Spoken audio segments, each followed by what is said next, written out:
sidaad u jeedaanba halkan aad ka arkaysaa gaari ayaa halka maraya. gaariga ma gaari caadi ah oo shacab u wato, waxaa wadata koox tuuga ah. koox kale ayagoo mooto ku socdaan oo jiraan. qorshooda waxa waaye naagta meesha taagan gabadheeda inay xadaan ayay rabaan.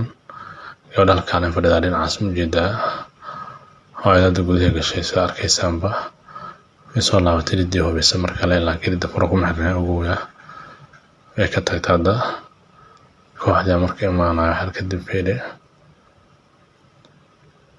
si fiican u fiiri. tuug markasta qorshe ayuu leeyahay. sidaad aragtaaba gaariga halkaas u taagaya farta meesha ku biyaad aragtaan. gaariga wuu soo baxay, gaariga wuu soo laabtay markaan u jeedaa halka maraya tartiib u socdaa indhayna wadaa sidaad arkaysaanba. kooxda kale waa kaa arkaysa halkaas meesha taagan waa tuug kamida tuugada aan farta ku biyaaqay. si fiican fiiri, waxaa jira koox kale laba ah oo mooto ku socda, kuwaas baa imaanaya. si arkaysaa u jeedaa dhinacaas ka imaada soo jeedaa u jeedaa iridii soo istaagaa dhaqsiba. waxay rabaan gabadha inay dafaan ay qaataan. si fiican u fiiri, gabadha ilaa gabadh caqli badan waaye sidaad aragtaanba. waad u jeedaan waxay isku dayaan irid inay furaan. gabadha ilaa qaylina iska cararaysa, fashil ku imaanaa markaas, laakiin ma quusanayaan oo waxay raadinayaan hooyada inay siraan been u sheegaan si guriga ugu laabato. way carartay ma jeedaa, gabadha way carartay way baxsatay. hooyada ordaysa imaanayso. hooyada waxay leeyihiin company hebel ka soconaa, warqada iyo waxbay tusayaan, been bay u aqrinayaan si micnaha ay guriga ugu laabato.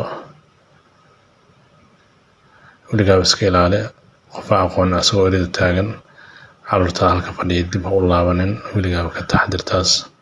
sida aragtaanba hooyada warqada loo dhiibay, warqada aqri, company hebel ka soconaa, sidaan baan nahay, kooxdana ka soconaa. been waayo waxaas oo dhan. qorshaha dhan waxa waaye gabadha yarta in laga xado. hooyada guriga aadaysaa, waxbay raadinaysaa, way baxaysaa. halka dib u fiiri, tuugada laakiin meesha taagan yihiin waxay doonayaan inay gabadha xadaan, ay dhab siisaan la cararaan. hadda warqada u celisay oo jeedaa. sawirka video waxaa la duubay 2022 xilli corona oo jiray. si aragtaa maskar bay xiran yihiin, naagtan kee maskar ay xiran tahay, anugta yarta meesha ku ciyaalaysa sida aragtaan. iyaga halkay taagan yihiin, laakiin waxay kadib hooyada baxaysaa, gadaal u laabanaysaa. iyaga halkay u taagan yihiin. iridda fiiri, iriddu soo furaya fiiriya, sida farta meesha horta ku fiiqaya fiiri, iriddu soo furaya. wuxuu isku dayay inuu dafaq siiyo oo dhab siiyo gabadha, laakiin ma istaagaysa, way ka cararaysaa. markay ka carartayna way ka cararayaan oo kala cararbaa meesha ka dhacaya. hooyadaas markuu soo baxaysa hogtiisa ku badbaadaysaa, laakiin waa khatar aad u weyn oo halis ah. adduunka meel kasta ka jirtaa. marka carruurtaada markasta waa inaad ka warhaysaa. iriddana waxay soo istaagay aad ka warhaysaa, isla markaan aad naqatid hooyo feejigan oo carruurta ka warhaysa, hawsheeda iyadoo haysata markasta feejigan. tuugada halista ay leeyihiin adduunka meel kasta aad joogtid. weligaaba taxadir, carruurtaada ka taxadir, gurigaada ka taxadir. iridda markasta waa inaad xirataa oo is ilaalisaa.